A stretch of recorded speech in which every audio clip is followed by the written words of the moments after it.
Senhoras e senhores, respeitável público, começando mais um vídeo aqui no meu canal. Para quem não me conhece, eu sou Alexandre Vieira, jornalista, passagens por Estadão, Terra, também estou no Bola VIP. E diariamente aqui a gente conversa sobre São Paulo Futebol Clube. Eu deixo você super bem informado sobre as últimas informações do soberano, do mais querido. Domingão, né? Domingão aí pela manhã já está finalizando aí o nosso querido final de semana, mas hoje tem jogo, né? O São Paulo encerrou a sua preparação, enfrenta aí o Internacional neste domingo com uma equipe alternativa, reserva, que a gente vai trazer um pouquinho da escalação e do que o Zubeldia pensou para esse confronto. Mas antes, eu te convido para se inscrever no canal, ativar o sininho das notificações, né? Deixar o like, compartilhar o conteúdo com seus amigos. A gente está crescendo cada vez mais, está criando uma comunidade tricolor aqui bem bacana. Então, para você poder ajudar o meu trabalho, para a gente conseguir fazer cada vez mais conteúdo aqui, se você puder, nos seus grupos de WhatsApp, com seus amigos, no Telegram, no grupo de futebol, no grupo de São Paulo, se puder mandar esse link, vai me ajudar bastante, tá? Hoje, né, o São Paulo enfrenta o Internacional. Eu estarei lá no estádio do Morumbi, eu estarei lá como imprensa, lá trazendo as informações. Estarei também na transmissão da Rádio Fute Mais, diretamente lá do estádio do Morumbi, para trazer todas as emoções do confronto. Então, inclusive, também te convido para se inscrever também no canal da Fute Mais. E aí, vamos já destrinchar um pouquinho sobre esse confronto. Vamos falar de preparação e de escalação. No sábado, o Zubeldia finalizou a preparação, né, do time que vai para campo, e aí ele fez um coletivo com uma atividade onde ele contou com 13 jogadores de um time. E esses jogadores a mais seriam Bobadilha e Lucas, que eles acabaram ficando alternando ali em algumas situações. E aí o que me deixa a impressão, o que dá a entender, é que são dois jogadores que o Zubeldia gostaria de dar rodagem na próxima partida, né? Nessa partida contra o Internacional. O Lucas Moura, por uma questão de não só ritmo de jogo, mas acho que até uma questão de confiança, acho que vai ser importante para o Lucas Moura em estar em campo. Então, é um jogador que deve ter uma minutagem contra o Internacional. E o Bobadilha, que vocês vão lembrar, o Bobadilha ele só jogou contra o Botafogo, né? Ele tinha ficado de fora contra o Cruzeiro, porque ele estava suspenso, e ficou de fora também contra o Fluminense. Contra o Fluminense não, contra o Galo, porque né, ele tinha jogado 48 horas antes ali pela seleção do Paraguai, tinha toda essa questão do desgaste. Então, a expectativa, a tendência desses dois, mesmo não estando no time titular, eu até acredito, mesmo os dois trabalhando, né, com o grupo, eles devem começar na reserva. Não seria uma surpresa eles aparecerem entre os titulares, mas pelo que eu pude entender de toda essa questão do treinamento, eles são dois jogadores que devem entrar no decorrer do jogo. E aí, então, esses dois jogadores devem ter uma minutagem. Então, é bem provável ali que as primeiras substituições do Zubeldia, óbvio, a depender do jogo, seja aí as entradas tanto de Bobadilha quanto de Lucas Moura. Mas aí, falando agora dos outros 11, né? A gente já falou de Lucas Moura e Bobadilha, que trabalharam também entre os titulares. Porém, o time base que foi para campo e que deve ser o time titular do São Paulo para enfrentar o Internacional logo mais, tem Jandrei no gol, aí é uma linha com 4 defensores, Igor Vinícius, o Juan e o Ferrarese. E pelo que eu pude conversar com algumas pessoas, o Ferrarese foi zagueiro pela esquerda, o Juan ficou como zagueiro pela direita. E o Yamal Lewis deve fazer a sua primeira partida como titular do São Paulo, ele ficou na lateral esquerda.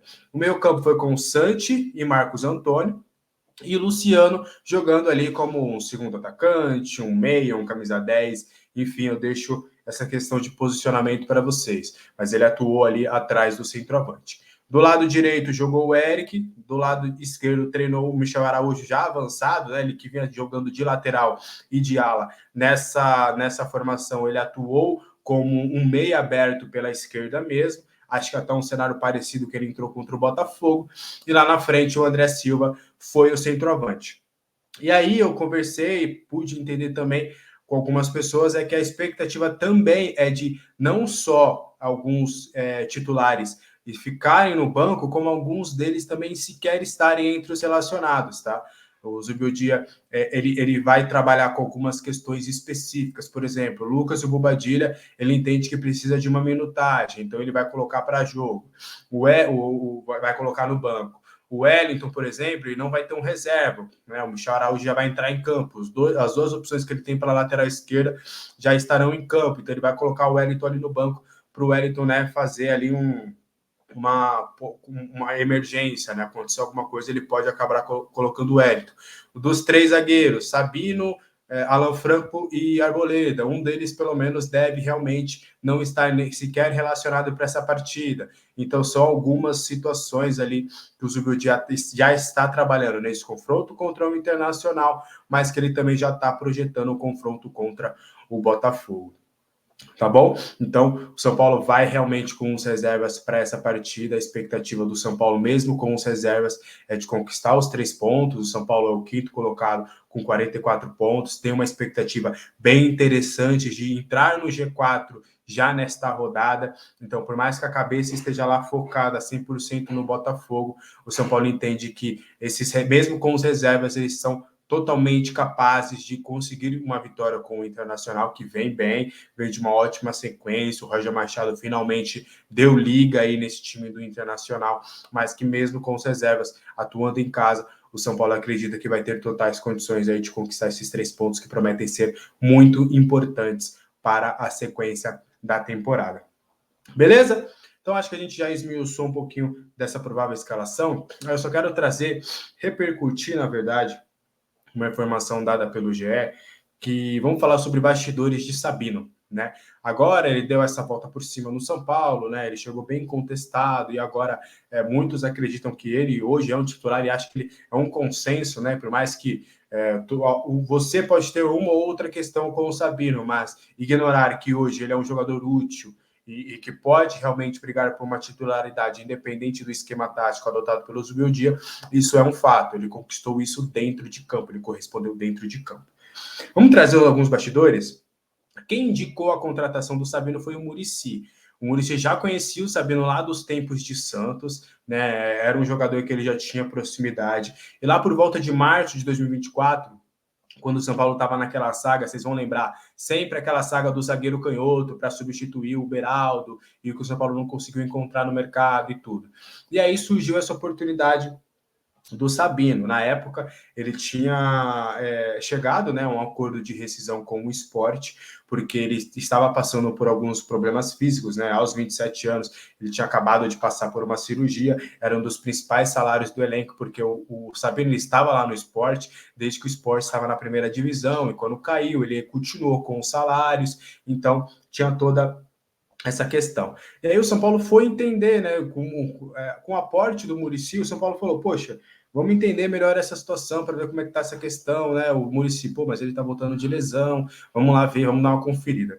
Aí depois de uma conversa com o Luiz Taveira, que é o representante do Sabino, ficaram sabendo da condição física do atleta e tudo, mas em um primeiro momento essa contratação até iria ser descartada, mas a vontade do Luiz Taveira e do Sabino de fazer negócio foi tão grande que o São Paulo começou aos poucos a ser convencido.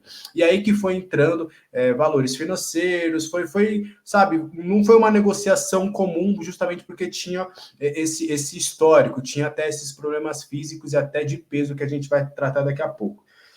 E aí depois do Sabino, entre aspas, forçar a barra para jogar no São Paulo, o São Paulo falou, não, beleza, mas ó, essas condições são essas, ele vai passar um tempo aqui com reeducação alimentar, porque ele tinha um histórico de ter problema de peso lá no esporte, ele vai passar por uma reeducação alimentar, de fazer todo um trabalho físico com ele, ele vai precisar receber bem pouco, tanto é que ele começou recebendo 20% do que ele recebia no esporte. Então, foi feito todo esse trabalho e foram aceitando. Não, beleza, pode ser, vamos embora, tudo bem. Tamanha era a vontade do Sabino, ele aceitou todas as condições. E aí já no São Paulo, ele morou no CT, né? Ele ficou por meses no CT, ele fez toda essa reeducação alimentar, esse trabalho físico com nutricionista, foi realmente vivendo 24 horas ali o São Paulo Futebol Clube. E aí, por isso que até na primeira renovação, quando muita gente estranhou essa renovação do Sabino Messen, ele sequer, acho que ele tinha alguns minutos só em campo, foi muito porque, entre aspas, ele mereceu essa renovação por conta dessa dedicação toda que ele teve nos bastidores. Então, né, às vezes a gente de fora acaba criticando, tecendo algum comentário, por quê? Qual que foi o motivo? O motivo foi justamente esse. Foi o cara que aceitou todas as condições que o São Paulo impôs naquela ocasião e fez todo o trabalho duro, né? Mesmo que não estava jogando, ele fez todo o trabalho de reeducação, de questões físicas, fez todo o tratamento da recuperação da sua cirurgia, ele fez absolutamente todo o possível. E aí, depois dessa renovação até o fim do ano, né? E aí ele começou a jogar e tudo, e o São Paulo viu por bem que poderia renovar esse contrato até 2026. Mas é um pouquinho, né, desses bastidores do São Paulo que, de fato, um custo-benefício muito bom em relação a essa contratação do Sabino, e aí a gente esmiuçou aqui um pouquinho desses bastidores dessa contratação. Só para a gente fechar o vídeo, vamos falar um pouquinho sobre a Futebol Interativo. Ela está com alguns cursos aqui, né? Para quem não conhece, é a escola, é a maior escola de futebol hoje, né? Que tem vários cursos aqui profissionalizantes, onde você pode fazer. São mais de 70 cursos e 35 especializações. E aí, você fazendo esse curso, o Futebol Interativo te garante, depois em até um ano, que você trabalha em um clube de futebol. São mais de 70 clubes parceiros e tem alguns grandes clubes, por exemplo, tem o Bahia, tem o Botafogo, tem o América, enfim, na sua região com certeza deve ter um time onde a Futebol Interativo ela é parceira. E aí, se você não trabalhar em um clube até um ano, você vai ter o seu dinheiro de volta. Então, e além de tudo, né, para melhorar toda a questão, clicando aqui no link, você vai ter 40% de desconto em qualquer curso. Então, acione o suporte, tire todas as suas dúvidas, tá? Tem aqui, ó, gestão de clubes, gestão executiva. Você pode, por exemplo, você quer virar um Belmonte, um Rui Costa, um Muricy, por exemplo, Muricy aí no São Paulo, que indicou a contratação do Sabino, agora você pode, com a Futebol Interativo, vai lá, não perca tempo, tá bom? Então foi isso. Aguardo vocês lá na transmissão da Rádio Futimais, onde eu estarei ao vivo do estádio do Morumbi, trazendo todas as informações, as reportagens, estarei lá trazendo tudo bonitinho. Ótimo domingo para todo mundo, né? Aproveitem aí o domingão e bom jogo para todo mundo mesmo. Se for para o estádio, se não for, eu te desejo um bom jogo. Até a próxima.